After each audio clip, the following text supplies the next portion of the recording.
Great afternoon to everyone. Paul Sinopiatis here with Strathclyde Engraving again, continuing on this Black Sabbath inspired piece for one of my clients. The last time we talked with one another via video uploaded to YouTube, I had just begun to work on the cross members of the cross itself.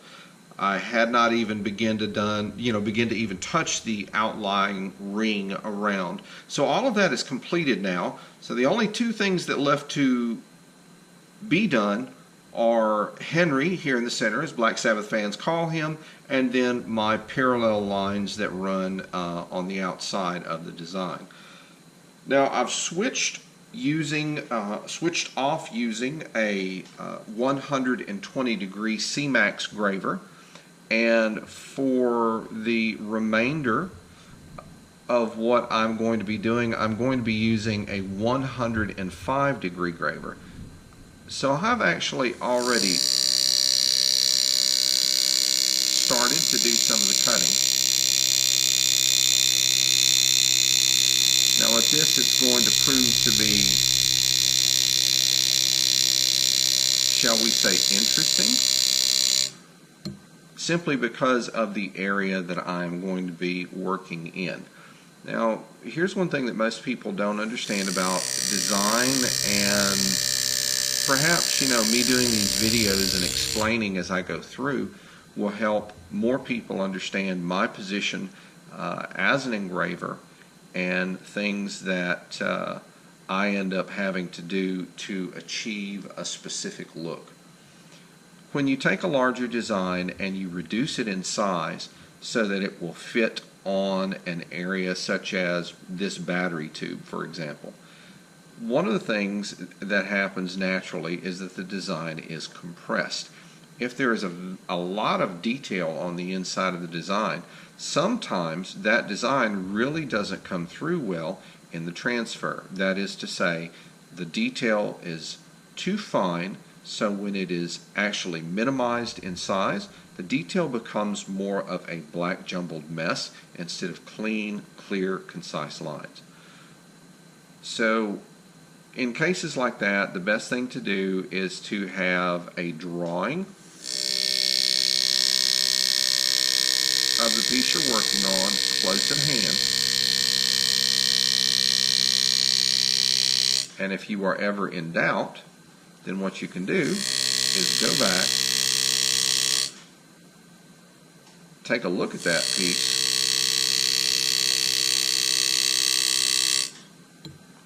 and achieve the look that you were trying to achieve. So a lot of that is going to be going on here today, as the design that I have, I had to do a good bit of custom work on it.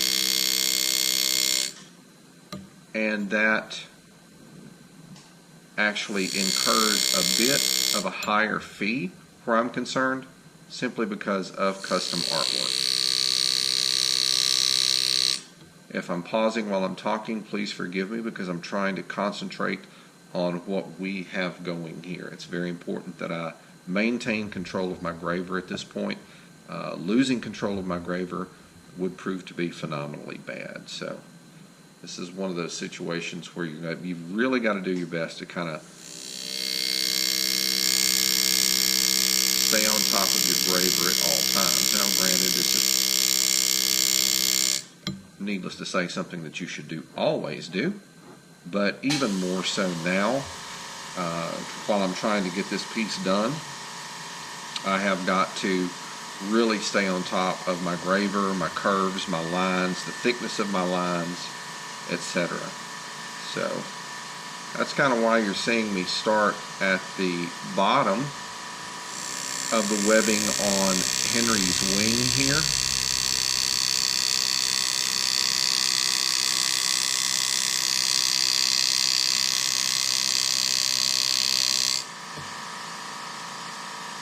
Instead of at the apex. The wings in the design actually cover up portions of the cross. It's actually kind of a cross fade over the top of it. So the one thing that I had to be careful about doing when I was actually cutting the cross members on the cross and the Celtic line work in the center was to make sure that these pieces actually kind of bled in, and I believe that I have achieved that look without too much issue. Alright, so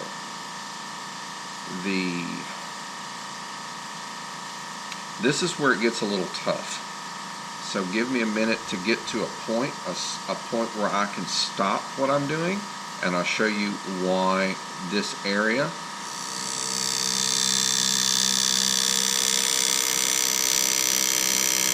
is going to prove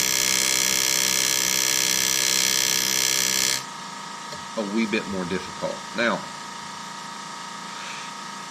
at the tip of my graver, where I'm holding my graver, the web of the wing rolls down, and then Henry's tail comes up.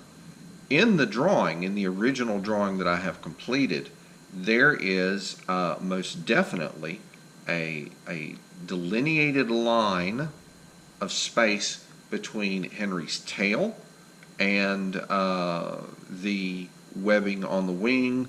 The outline here appears to be kind of like a black mass. That's the one thing that makes things a little bit difficult when it comes to detailed engraving, is that specific one thing that is kind of unavoidable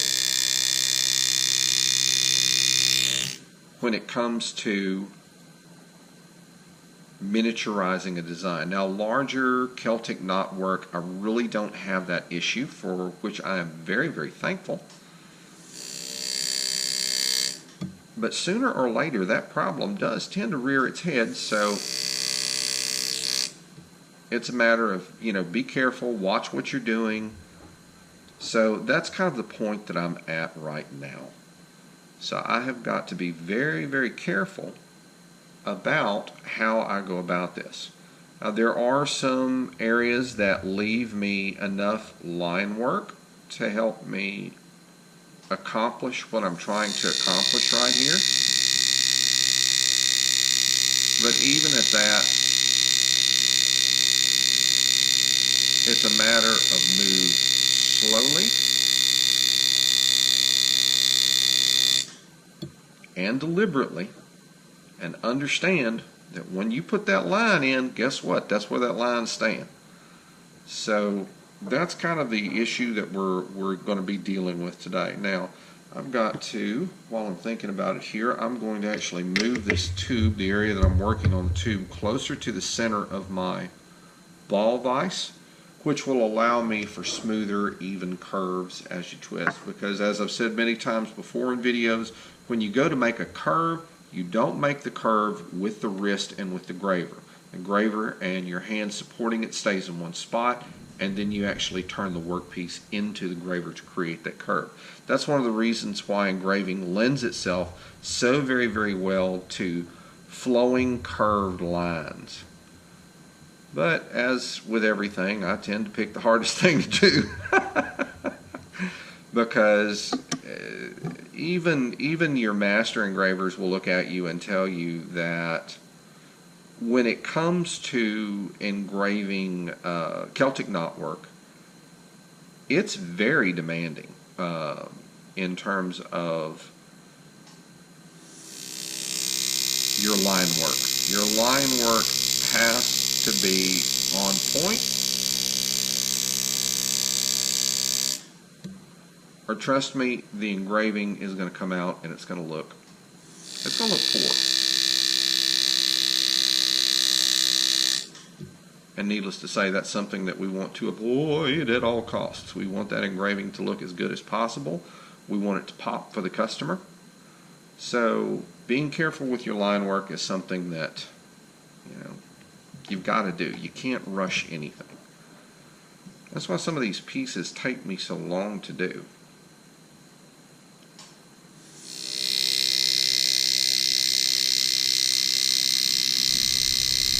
And it sounds like we've got a little bit of Louisiana thunder going on outside. Wonderful, wonderful weather. I do so enjoy a good rainstorm. Okay, so we've got the one wing cut.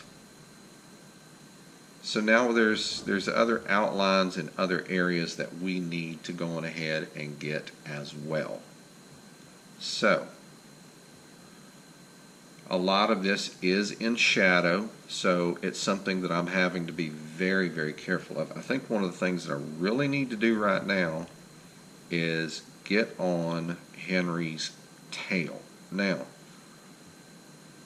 once again, the design here is such that it's going to be really difficult to see, so I have to pay close attention to what I'm doing where the tail is concerned. And like I said, I do have a drawing of Henry right here close by me, so that if I have any questions as to where a line is,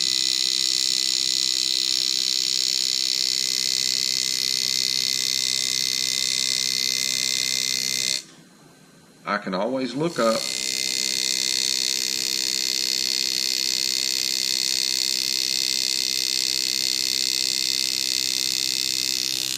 whoa, I see that one. I could feel my graver starting to want to run on me.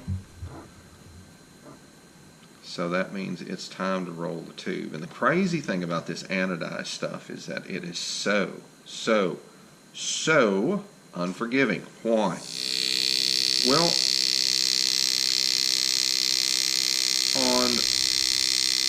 on mokume, on brass, on regular stainless, okay? If I make the mistake and let my graver slip on me because I'm either not paying attention to what I'm doing, or I've got the top of the piece, where I'm engraving at, is too far over, trust me, the graver's going to walk. It's going to walk on you, and you're going to be wishing to God that you had taken the time to stop. Because what is that, as you come more towards the curvature of the tube, you've got to keep in mind that every time as you're moving across, you have got to adjust the angle of your graver. If you do not, when you get to a spot where the curve starts to line off, zip, that's exactly what's going to happen. And if you don't have your hands down below the surface of what you're engraving on, or if you're not, like I said, if you don't rotate the tube, you're going to catch a slip. If you catch a slip and your hand's up here, guess what? Get ready for tetanus shots. I have, thankfully, so far, not stabbed myself with a graver, and I am mucho thankful for that. Alright, so now I'm getting ready to start that line, and I want to bring the top of this tube back over so that it won't be an issue. But this is the point in the engraving that I am now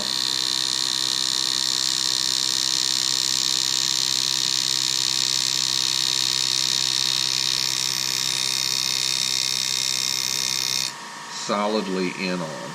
Now, another thing that you've got to do, keep in mind these lines are, darker. You can't really see where the point on the line is for a definitive cut. So then it becomes reliant upon your skills. And what I mean by that is watching the metal roll up in front of the graver so that you know that you are cutting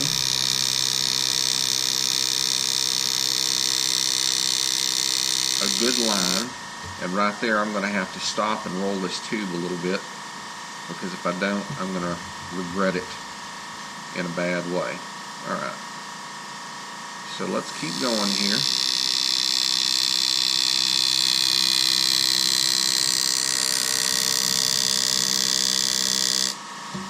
Alright, so we've created the bend there, and now I know, since he does have a point at his tail, I'm actually going to go in and create the point on the tail.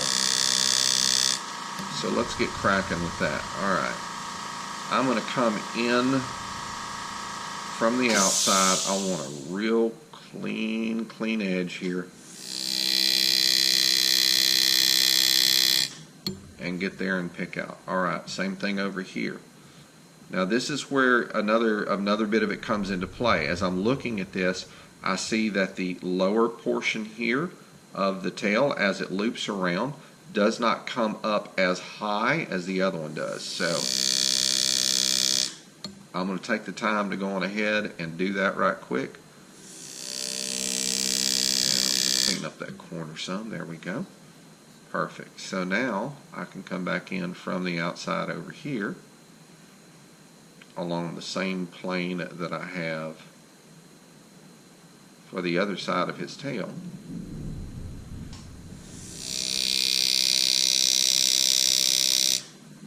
And we're done. Super.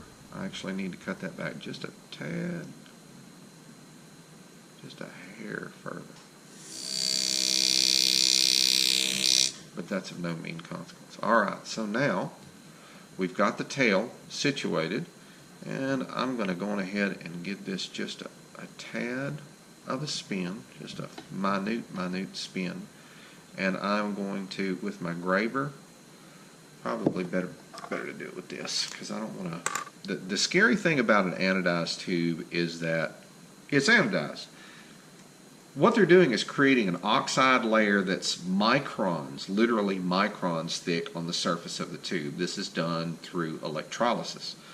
The bad thing about it is that if you slip, it will take that oxide layer off, and on a tube like this it can be almost impossible to really get back what you had, repair any mistake that you have made or anything like that.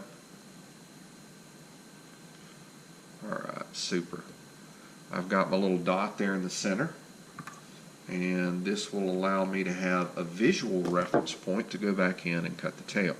So, like I said, it's one of these things where, yeah, anybody with a little bit of time and practice could learn how to put a stencil on a piece. Okay, that's not too hard to do. That's pretty easy. That's relatively easy to take care of. You could probably even get to a point to where you weren't doing too awful bad as far as cutting your lines is concerned. Not an issue.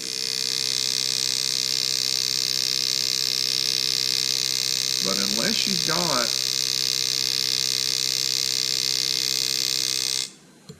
got a little bit of art in your blood, when you come to a situation like this, it makes it very, very difficult.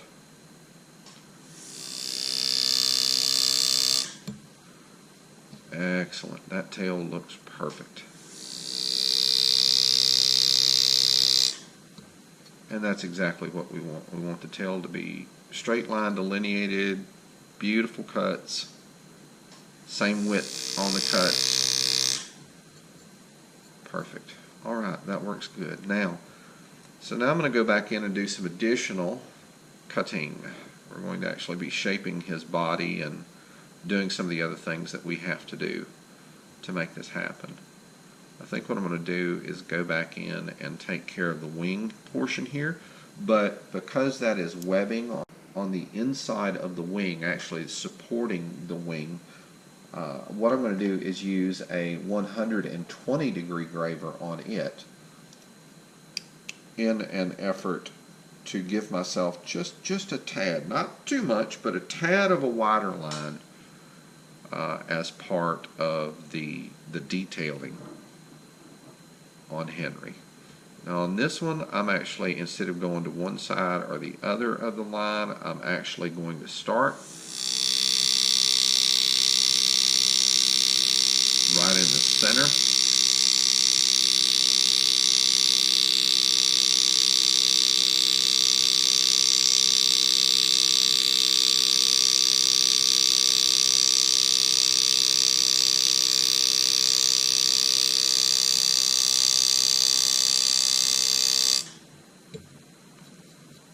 Excellent. That just came out gorgeous. And what I want to do is I want to curve back into that line So what I'm going to do is I'm going to roll the tube towards me a little bit so that I can get at it.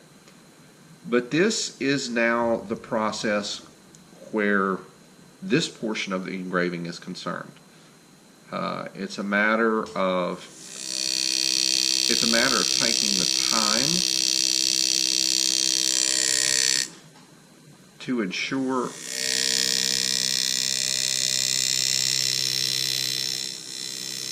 superb.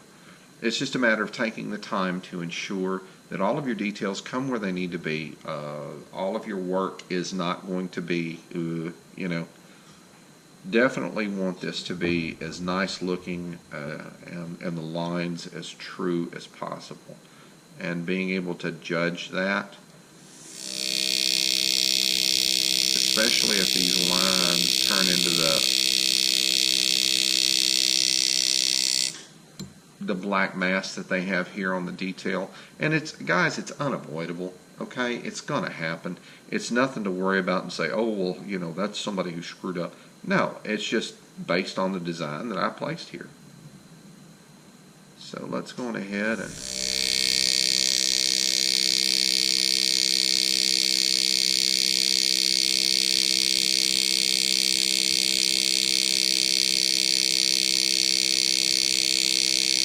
I think that's about as far as I'm going to take that one right there. And then I have this other one right here that I need to jump on right now. And we'll get it taken care of.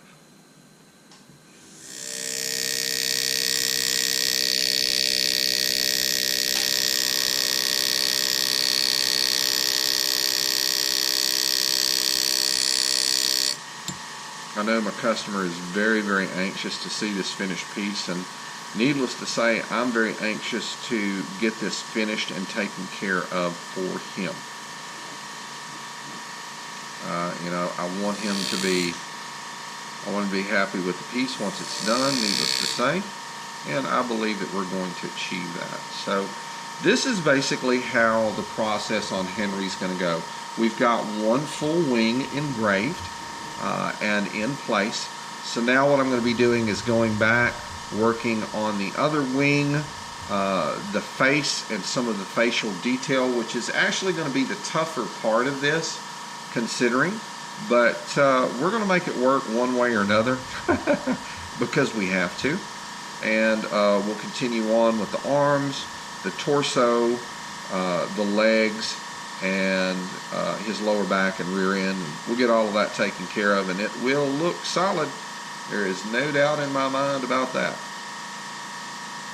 Let me see, there's one other spot here that before I go, I can actually get this in place. So what we're going to do, I'm going to roll this back around a tad. And let's see, I'm going to come from up here. Ooh, switch out gravers right quick because we want to use a 105 on the outside of it. The finer lines make all the difference in the world. All right. So we're going to come from up here by his arm.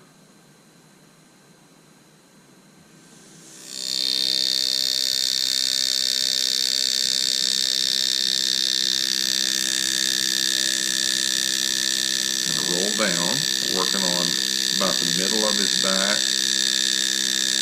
We're getting close to the lower back. And I'm like I said, I'm trying to watch as I do this, a couple of different things. I'm watching the lines here. I'll stop, I'll look up. I'll take a look at the piece that is actually hanging on a light here by me, so that I can have a much better idea of where these lines need to go to be able to look right. So this is kind of an involved process, but I did want to give you guys a quick look at how this is done. I'm sorry the video is not longer. I would love to make it longer, but to be able to have the kind of, the level of concentration I've got here, I really can't worry about that GoPro behind that's sitting here and looking at everything for me and taking all the great vids. So what I'm going to do is, guys, I'm going to call it here. I want to thank you very much for dropping by and spending time with me as always. I can't tell you how much I appreciate it. I appreciate all of the subscribes and the likes. Please continue to do so. If you think somebody would be interested in seeing how this is done, or how to how to actually put a design on, how to cut the lines, that kind of thing, or just somebody who would be interested in seeing your piece done, please recommend them to my direct them towards my YouTube channel, ask them to subscribe, drop me a couple of likes. But anyway, folks, I appreciate y'all's time, and I appreciate the kindness, all the positive comments that I've gotten on the Strathclyde Engraving webpage on Facebook. Please continue to do so, and folks, thank you again so very much for supporting my craft. Paul Sinopiata, Strathclyde Engraving, signing off. Thanks, guys.